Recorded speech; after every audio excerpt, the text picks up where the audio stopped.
अब्बा, इस बार मुझे बड़ा झंडा और बड़ा बाजा चाहिए, जितना तेरा बड़ा मुंह है। बेटा, मैं पैदा इसीलिए हूँ कि तुझे झंडा, झंडियाँ और बाजा लेकर दूँ। तू मेरी बीवी का इकलौता बेटा है। अगर अम्मा का इकलौता बेटा हूँ तो आपका इकलौता बेटा नहीं हूँ। जब मेरी तुम्हारी अम्मा से शादी हुई थी ना, तो मैं कुल्ला बांधने की बजाय पाकिस्तानी परचम बांधकर तुम्हारी माँ को ब्याह कर लाया था। अच्छा, इसीलिए मेरा नाम चांद और तू मेरा तारा बेटा है। अब्बा, तेरा नाम काला चांद होना चाहिए था। अब झंडा जरूरी है। अच्छा अब्बा, इसका मतलब है अम्मा को डंडे के साथ बांधकर छत पर लहरा दूं और लोगों से कहूं, देखो मेरे अब्बा ने मेरी अम्मा को आजाद करा लिया और खुद सारी उम्र मेरी अम्मा को गुलाम बन गया। बस बस रुक जा, यही तो हमारे मुल्क के साथ हुआ है बच्चा। मुल्क तो मिल गया लेकिन आजाद फिर भी ना हुए। वो कैसे? हमारी अम्मा की तरह अपनों के गुलाम बन गए। गुलाम ही सही, कम से कम अपनों के तो हैं, गैरों के तो नहीं। अबे ये बात करके तो तूने मेरा पेट ही जीत लिया। अब्बा, पेट नहीं दिल है। अबे दिल तो मैंने तेरी माँ को दे रखा है।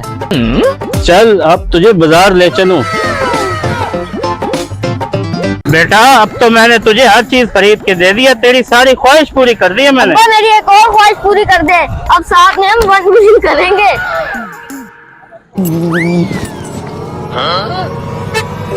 अब वन विलिंग करती है। अब वन व्हीलिंग करते हैं। हाँ, नाके से गुजरा है यहाँ। अब मैं तुझे वन व्हीलिंग करके दिखाता हूँ।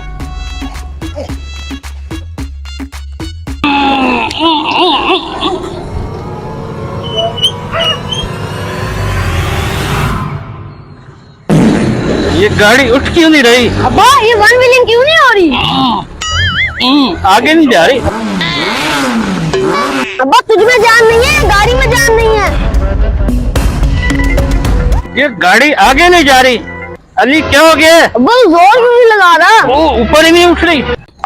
बच्चे तो बच्चे, ये बड़े भी कानून हाथ में ले रहे हैं। इस वक्त तो हम आपके हत्थे चढ़ गए। बेटा, तुम तो गए सारी उम्र के लिए अंदर, जेल में चक्की पीसोगे, चक्की। क्यों साहिब, हमारे हाथ में क्या तिरंगा देख लिया आपने? तुम लोगों के पास बहुत पैसा है ना, ला कागज दिखा। कागज तो नहीं है, आज आजादी का दिन है। छोड़ दो हमें। किसके नाम की आजादी मना रहे हो? कौन था वो? बाबा कायदे आज़म।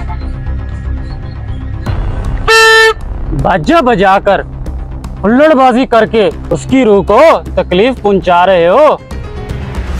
अलम शरीफ और 3 बार कुल शरीफ पढ़कर उसको बख्शो। साहिब, अब हमें बख्शो।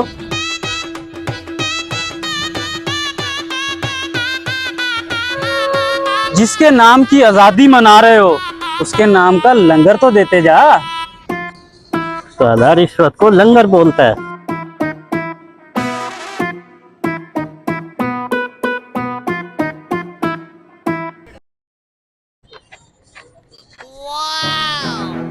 जिसके पास जितना बड़ा कायदे आजम उसकी उतनी बड़ी इज्जत है। कायदे आजम तेरा एहसान एहसान।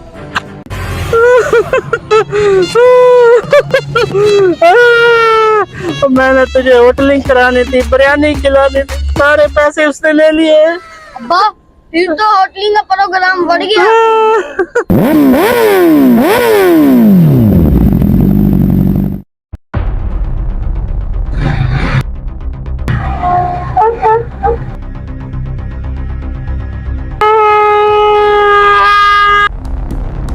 यही चौकी है जी। अभी पता चल जाएगा साले क्या करते हैं ये। साहिब, मैं आगे इन्फॉर्म करके आता हूँ, आप इनको संभालो। तुम निकलने की करो। ओए, वो एक भाग रहा है, उसको पकड़ पकड़।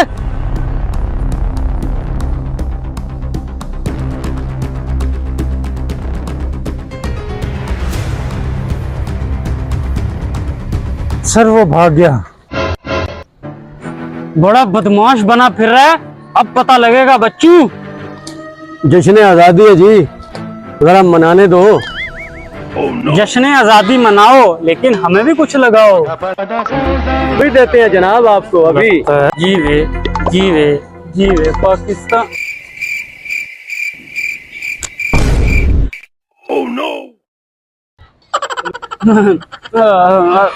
अरे साहब, गलती शायद हो गई हमसे। अरे साहब, माफी दे दो। मैं सच्चे और पक्के दिल से तौबा करता हूँ।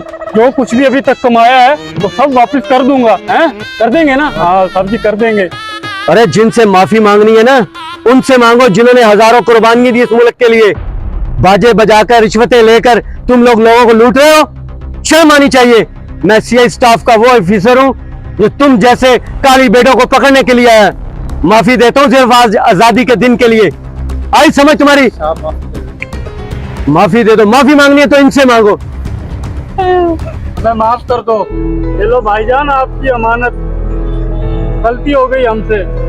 आजादी का मकसद है एहसास का, कि तुम किसी को तंग ना करो, एक दूसरों का एहसास करो। और आवाम को भी चाहिए कि वो भी एसओपीज के तहत कानून का एहसास करे। नारा लगाओ, पाकिस्तान जिंदाबाद।